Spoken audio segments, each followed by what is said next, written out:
implants could make learning obsolete in less than 20 years.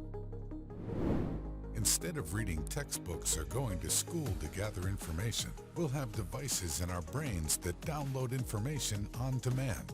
That may sound like a lot to achieve by 2040, but based on where current technology is, AI expert Nicholas Karanos says the timeline isn't out of reach.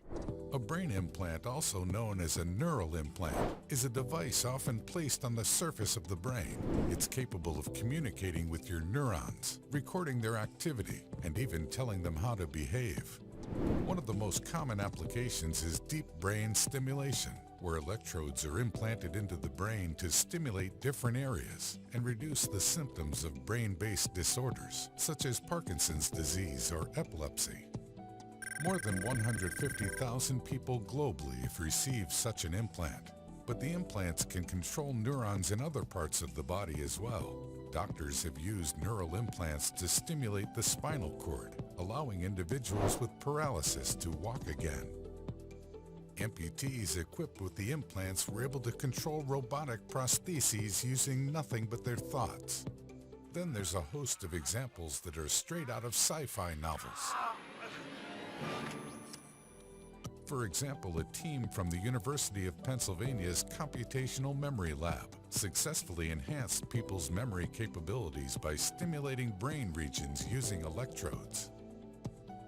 Perhaps one of the most well-known brain implant companies is Elon Musk's Neuralink. The company's ultimate goal is to merge computers with the human brain so that human intelligence can keep pace with advancements in artificial intelligence.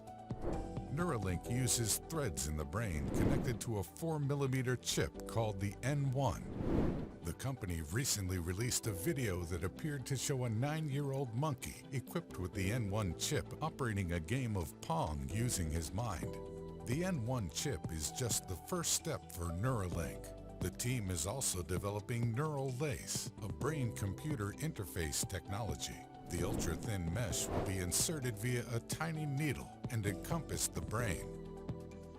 The goal of neural lace is to enable humans to upload and download information directly from a computer, much like Neo in the Matrix. Neuralink isn't the only company making headlines in the field. Led by CEO Ramses Al-Kaid, the Neurable team revealed the world's first brain-controlled VR game in 2017. Their device is a wearable that uses 7 scalp electrodes to record electrical signals in the brain.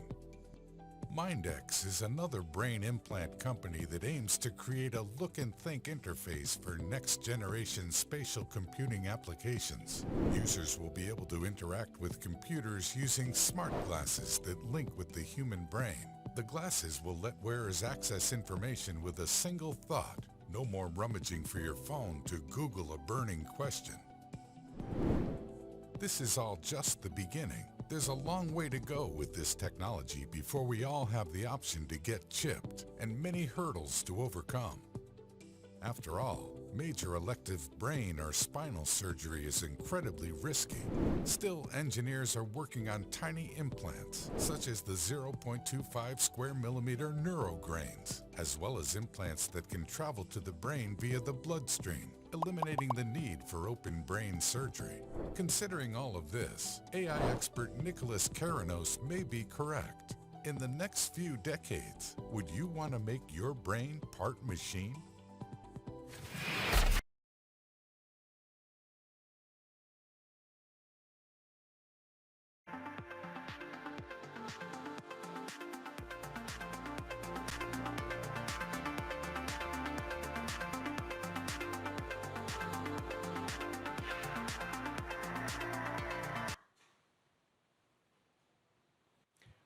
All right, welcome to the Neuralink product demo. I'm really excited to show you what we've got. I think it's going to blow your mind. So the primary purpose of this demo is actually recruiting. So I'm going to emphasize this at the beginning and then again at the end. We're not trying to raise money or do anything else. The main purpose of this is to convince great people to come work at Neuralink and help us bring the product to fruition. Make it affordable and reliable, and such that anyone who wants one can have one. And So I want to emphasize the purpose of Neuralink. Like, what's our goal? Our goal is to solve important spine and brain problems with a seamlessly implanted device. So you want to have a device that you can basically put in your head and feel and look totally normal, but it solves some important problem in your brain or spine. And the reality is that almost everyone over time will develop brain and spine problems. These range from minor to very severe, but if you live long enough, everyone's going to basically have some kind of neurological disorder. And these range from memory loss to brain damage, but the thing that's important to appreciate is that an implantable device can actually solve these problems. I think a lot of people don't quite realize that. But all of your senses, your sight, hearing, feeling, pain, these are all electrical signals sent by neurons to your brain. And if you can correct these signals, you can solve everything from memory loss, hearing loss, blindness, paralysis, depression, insomnia, extreme pain, seizures, anxiety, addiction, strokes, brain damage. These can all be solved with an implantable Neuralink. This is an extremely fundamental thing, and I think a lot of people don't quite understand that. The neurons are like wiring, and you kind of need an electronic thing to solve an electronic problem. So current medical research, we'll just go through what is the state of the art in medical research, and then what's the state of the art in what consumers or people in general can get. So the current medical research has shown that you can read neurons in a human's brain. So there's something called the Utah array, which has about 100 channels per array. But it's like, kind of like it's a bed of rigid spikes that's literally inserted with an air hammer. So, that's slightly discomforting, I think. And there's wires and a box on your head, and so it's some infection risk, and obviously it will look pretty weird if you walk around with boxes on your head. And in order to use it, you have to have an expert medical professional there, and it's only been done in a few dozen people. So, but it is served as an important proof of concept that this can be done. So we did want to point this out and show that this actually does work. It's just not something that the average person could use effectively. And in terms of what is currently available, there is something called deep brain stimulation, where they put electrodes, a small number of electrodes, in your brain, and will actually zap your brain with an electric current. And it's valuable for its uses, but it can't read or write high bandwidth information. I would say this is sort of a bit like sort of kicking the TV, which does work, but not always, and it has limitations. Nonetheless, this has greatly helped over 150,000 people, and it's actually, just despite being somewhat of a brute force approach, it has been very effective for a lot of people. And this is what's currently available. So we want to radically improve this by multiple orders of magnitude, improve it by a factor of 100, then 1,000, then 10,000. So going into the Neuralink architecture, what we've done over the past year is dramatically simplify the device. So about a year ago, we had a device which had multiple parts, including a piece that had to sort of sit behind your ear, and it was complex, and you wouldn't still look totally normal. You'd have a thing behind your ear.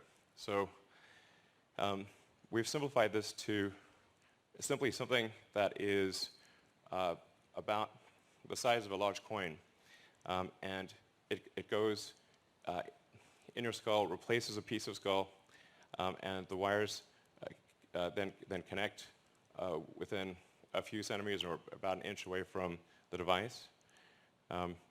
And this is sort of what it looks like. So, yeah. This is our little device. It does, that thing at the bottom is just to hold the threads in place because they're just like little fine wires. I mean, frankly, to sort of simplify this, what we're, I mean, it's more complicated than this, but it's, in a lot of ways, it's kind of like a Fitbit in your skull with tiny wires. So, and it's, yeah, so our current prototype, version 0.9, has about 1,000 channels. So that's about 100 times better than the next best consumer device that's available. And it's a 23 millimeters by 8 millimeters. It actually fits quite nicely in your skull because your skull is about 10 millimeters thick. So it fits, it goes flush with your skull, it's invisible, and all you can see afterwards is that there's a tiny scar. And if it's under your hair, you can't see it at all. In fact, I could have a Neuralink right now, and you wouldn't know. Maybe I do. So, and it's also got all the things that you would expect to see, the sensors you'd expect to see in a smartwatch or a phone, like inertial measurement, temperature, pressure.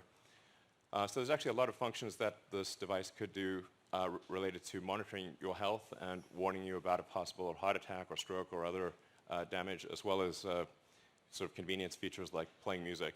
You can do a lot. It's sort of like if your phone went at your brain or something. Yeah, maybe that's not a great analogy. Anyway, so it's also inductively charged. So it's charged in the same way that you charge a smartwatch or a phone. And so you can use it all day, charge it at night, and have full functionality. So you would really, you know, it would be completely seamless. And yeah, no wires. In terms of getting a link, so that, you need to have the device, a great device, and you also need to have a great robot that puts in the electrodes and does the surgery. So you want the surgery to be as automated and as possible, and the only way you can achieve the level of precision that's needed is with an advanced robot. So we're really looking for great people who can help develop both the device and the robot. And we feel confident about getting the link procedure, the installation of a link, done in under an hour. So you can basically go in the morning and leave the hospital in the afternoon. And it can be done without general anesthesia. So in terms of getting a link, like I said, it's essentially you open a piece of skull, you remove about a coin-sized piece of skull, and then the robot inserts the electrodes. We'll talk more about that later. Then the device replaces the portion of skull that was removed, and we basically close that up with actually super glue, which is how a lot of wounds are closed, and then you can just walk around right afterwards. It's pretty cool. So this is our surgical robot.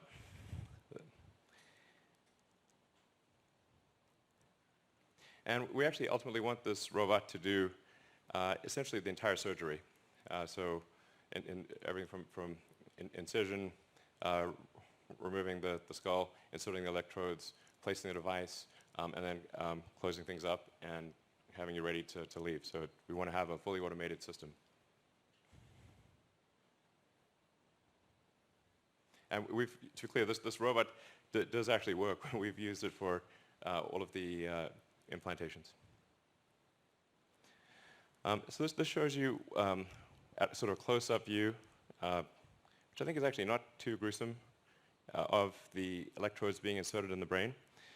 And if you look closely, you'll see estamos that convencidos de que un buen diseño it's a tiene little que durar counterintuitive y plasmamos esta if convicción you en nuestra. inserting the link. Yeah, like you sort of think like if you stab something with a wire, surely it will bleed, but actually at a really small scale, it does not. So does it actually work? And what I'm excited to show you, I call it like the three little pigs demo. And if our animal handlers, we're bringing out the pigs, and what we're going to show you is well, I'll walk right over and show you.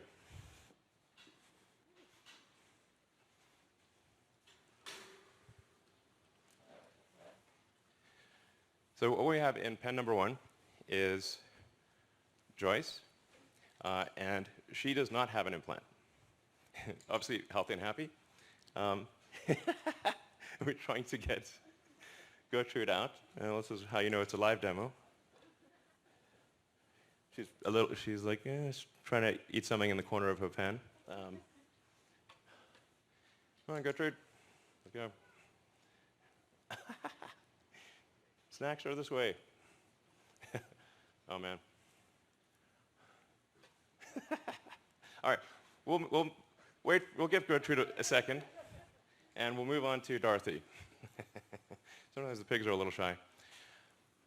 So here's Dorothy, and in the case of Dorothy, Dorothy used to have an implant, and then we removed the implant. So this is a very important thing to demonstrate is reversibility. So if you have a Neuralink, and then you decide you don't want it, or you want to get an upgrade, and the Neuralink is removed, is it removed in such a way that you are still healthy and happy afterwards? And what Dorothy illustrates is that you can put in the Neuralink, remove it, and be healthy, happy, and indistinguishable from a normal pig. Well, thanks, Dorothy. Man, Gertrude, are you serious? Okay.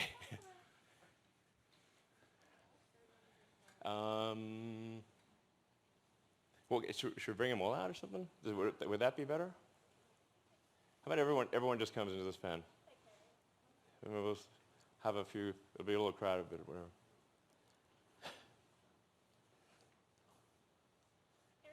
Okay. All right. Well, is Gertrude still back in the thing? Yeah. Okay, we need to bring Gertrude out. Yeah.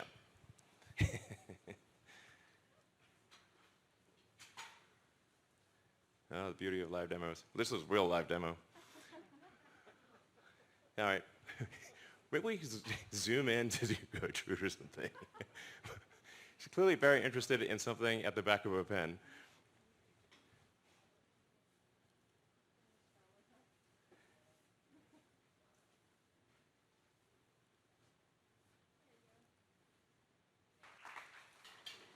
Okay, this is a high energy pig. All right, Gertrude, thanks for coming out. So what the beeps you're hearing are real-time signals from the Neuralink in Gertrude's head. So this Neuralink connects to neurons that are in her snout. So whenever she snuffles around and touches something with her snout, that sends out neural spikes, which are detected here. And so on the screen, you can see each of the spikes from the 1,024 electrodes. And then if she snuffles around, touches her snout in the ground, or you kind of feed her some food, pigs love food, then you can see the neurons will fire much more than when you're not touching the snout. And that's what's making the beeping sound. All right, cool. So as you can see, we have a healthy and happy pig, initially shy, but obviously high energy and you know, kind of loving life. And she's had the implant for 2 months. So this is a healthy and happy pig with an implant that is 2 months old and working well. Yeah.